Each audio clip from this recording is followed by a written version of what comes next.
வாருங்கள், அவர் கடனை திருப்பி கொடுத்து விடுவார். என்ன, இவனா கடனை அடைக்க போகிறான்?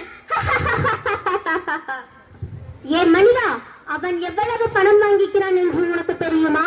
100 வெள்ளி நாணயங்கள். அவனும் அவன் குடும்பமும் 10 தலைமுறைக்கு உழைத்தாலும் கூட அந்த கடனை திருப்பி செலுத்த இயலாது. எல்லாம் வல்ல இறைவா, அனைத்தையும் படைத்தவரே, ஏழைகளின் கண்ணீரை துடைப்பவரே, பலவீனருக்கு துணையாய் இருப்பவரே, இந்த ஏழைகளின் மன்றாட்டை கேட்கணுமே. உம்முடைய வல்லமை மிக்க கரத்தை நீட்டி உம்முடைய திருமகனாகிய இயேசு கிறிஸ்துவின் பெயரால் அற்புதங்கள் நிகழ வேண்டுமே. அப்போது நான் நம்பும் கடவுள் வல்லமை மிக்கவர் என்று அனைவரும் அறிந்து கொள்வார்கள்.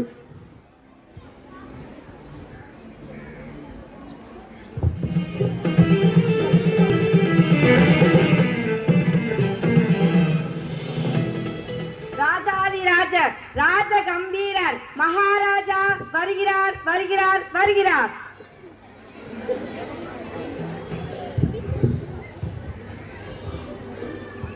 என்ன, எல்லோரும் எதை பற்றியோ விவாதித்துக் கொண்டிருக்கிறீர்கள்? அது ஒன்றுமில்லை அரசே, அவர்கள் எதையோ கண்டு பயந்து போயிருக்கிறார்கள், ஏதேதோ சொல்கிறார்கள்.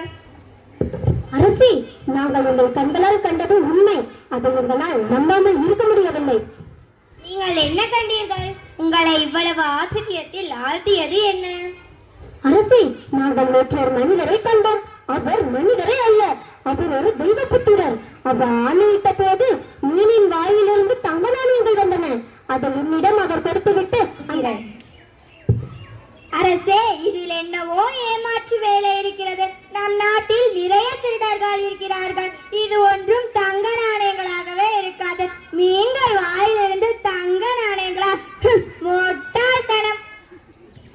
அரசே, நாங்கள் சொல்வதெல்லாம் உண்மைதான். முதலில் நாங்களும் சந்தேகப்பட்டோம். ஆனால் அது உண்மையான தங்க நாணயங்கள் தான் அரசே. அப்படி என்றால் நீங்கள் ஏன் அவனை இங்கு கூட்டிக் கொண்டு வரவில்லை? அவன் எங்கே? அவன் எங்கிருந்தாலும் அவனை என் முன்னே நிறுத்துங்கள். இல்லையே உன் தலை என் வாளுக்கு இரையாகும். நீங்கள் விரைவிலேயே அவனை என்னிடம் கூட்டி வாருங்கள். உத்தரவு அரசே.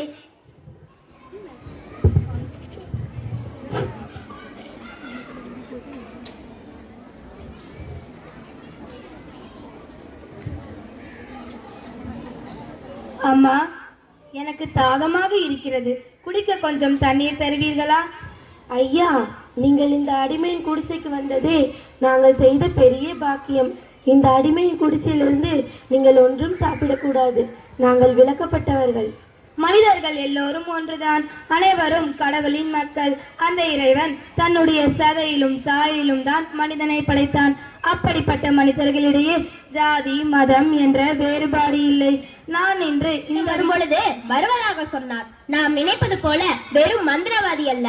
அந்த மக்களிடம் ஒரு புதிய கடவுளை பற்றி பேசுவதை நாங்கள் கேட்டோம். நம்மிடம் முகம் காட்ட மறுத்த அந்த அதிகாரி யார்? அவரை சாதாரணமாக எண்ணக்கூடாது. அரசே, அவன் பெயர் தோமா. கடலுக்கு அப்பால் இருந்து வந்திருக்கிறான். அன்று அவன் கடலில் காண்பித்த மந்திர வித்தை குருவாகிய இயேசு கிறிஸ்து வழியாக காண்பித்ததாகும் அரசே. சூரிய கிரகங்கள் ஒன்று சேர்ந்தாலும் இங்கு நான் சொல்வதே நடக்கும். இது என்னுடைய ராஜ்யம். என்னுடைய ஆசிகளுக்கு களங்கம் விளைவிக்கிற எந்த ஒரு செயலும் இங்கு நடக்காது. என் தோட்டத்தில் நடுகின்ற ஒரு செடி மற்ற செடிகளுக்கு தீங்கு விளைவிக்கும் என்றால் அந்த செடியை வேரோடு பிடுங்குவதுதான் என் பழக்கம். அவனுடைய குருவின் உயிர் சிலுவையில் என்றால் அவனுடைய உயிர் என் ஈட்டியில் முடியட்டும். உத்தரவு அரசே.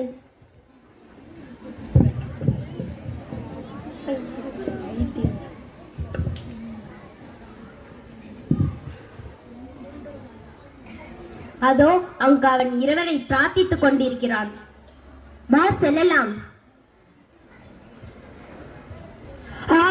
இறைவா,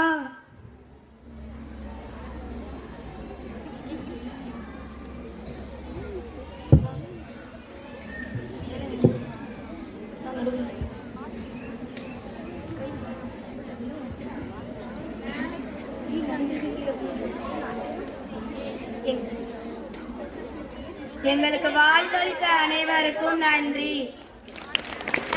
ஹாப்பி ஃபீஸ்ட்.